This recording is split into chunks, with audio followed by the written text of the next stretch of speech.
Germany is officially out of the 2026 World Cup, and it's one of the biggest upsets of the tournament so far, if I'm being honest with you. Paraguay eliminated one of the tournament's favorites after a 1-1 draw in regular time and winning in penalties 4-3. Germany had originally topped Group E with 10 goals throughout their group stage matches. Obviously, 7 of those coming in their first match. But the team did look strong, and obviously with the players that they had, capable of making a deep run this year. Instead, they are heading back before the round of 16, which is which has become a familiar sight for this German side since 2014, unfortunately.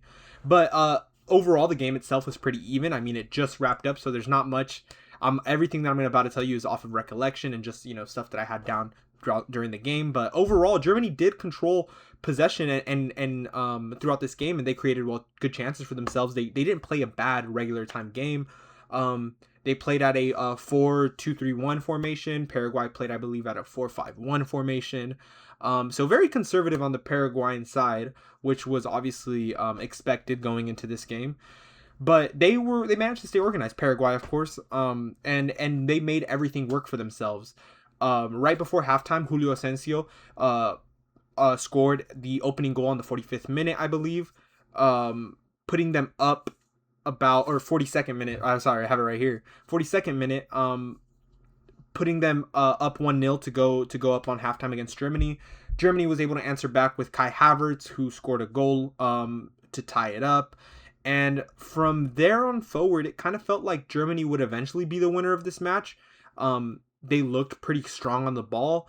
It looked like they had gained momentum and their confidence back. But Paraguay's defense and specifically their goalkeeper, Orlando Gil, I think I really want to put an emphasis on him because he was kind of the unsung hero, or as of now the unsung hero, maybe later on when the media kind of crowns him the sung hero of this match, because he and the Paraguayan defense was kind of what kept them alive in this game. The biggest moment after regulation, obviously went into extra time, was definitely the Jonathan Tah, at the moment, I guess you could say, controversial goal. Jonathan Tah believed that he had scored a header in around the 116th minute. VAR decision came in, and from then on, it they ruled it a foul on Orlando Gil,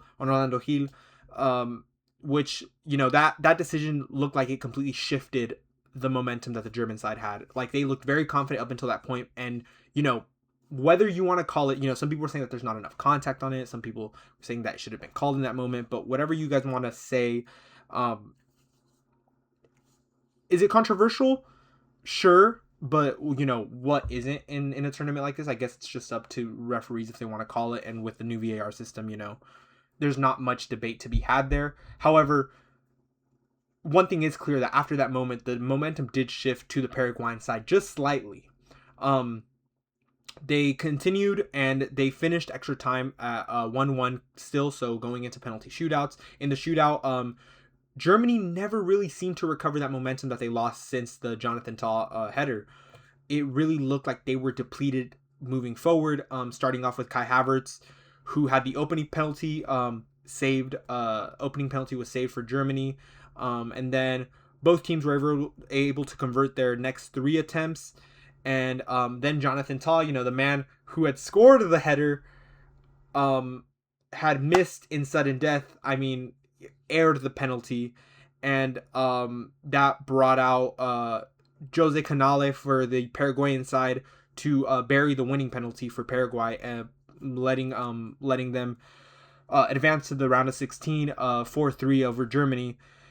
And overall, Orlando Gil did finish as the hero of this match. I mean, he had a player rating of 6.1, and I don't think that does him justice for what he actually did. I think Manuel Neuer ended with a 6.3, and I think Orlando Gil actually performed a lot better than Manuel Neuer. Overall for Paraguay, this is a massive result. This is a massive game. And they came into the knockout stage as heavy underdogs. I think Germany was like minus 600. And now they're heading to the round of 16 with really good confidence. Germany, meanwhile, a lot to think about. I mean, since winning the 2014 World Cup, they've struggled to deep, meaningful playoff runs, especially in the World Cup and especially when it matters. And that's something that you can't have when you have a club, no, not a club, international club like Germany with as many as that is producing as much talent year in and year out as they do. I mean, they've never had a bad squad. The issue has never been the players. The issue, it's always just been that last, why can't we get there? And that still has not been answered. And this just adds to another disappointing tally in those tournaments that they've lost. This is another disappointing exit for them. I mean, despite having one of the most talented squads in all the tournament, they can't manage to make these deep playoff runs for some reason. And I guess that's what makes this entire World Cup scenario so different, because it doesn't really matter how good you looked in the group stage if you can't finish in the knockouts. I mean, earlier today we saw Brazil obviously beat Japan 2-0 or 2-1. Sorry about that. 2-1 after a very neck and neck game, going 1-1 almost all game. I mean, this goal wasn't scored until the 94th minute, I believe.